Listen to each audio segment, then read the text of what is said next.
महाभारत की इस रहस्यमयी कथा का आरंभ होता है पांडु राजा के पराक्रम से। वह हस्तिनापुर के राजा बने और अपनी वीरता व धर्मपरायणता के लिए प्रसिद्ध हुए। परंतु एक घटना ने उनके जीवन को बदल कर रख दिया। यह घटना तब हुई जब पांडु शिकार पर गए। उन्होंने एक हिरण का शिकार किया जो असल में एक अर्षि और उनकी पत्नी थे, जिन्होंने हिरण का रूप धारण किया हुआ था। मरते समय उस ऋषि ने पांडु को श्राप दिया, तुम्हारे हाथों से यदि कोई स्त्री गर्भ धारण करेगी तो उसी क्षण तुम्हारी मृत्यु हो जाएगी। यह श्राप पांडु के जीवन का सबसे बड़ा अभिशाप बन गया।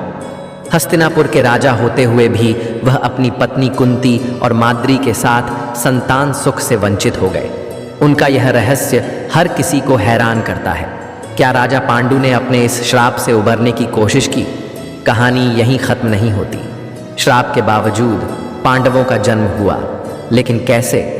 कुंती ने अपनी युवावस्था में आर्ष दुर्वासा से एक दिव्य वरदान प्राप्त किया था, जिसके माध्यम से वह किसी भी देवता का आह्वान कर सकती थी और उनसे संतान प्राप्त कर सकती थी।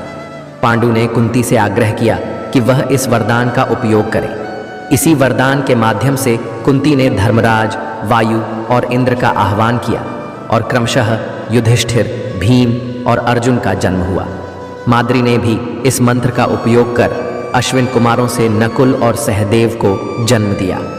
लेकिन पांडु राजा का दुर्भाग्य उनका पीछा नहीं छोड़ सका।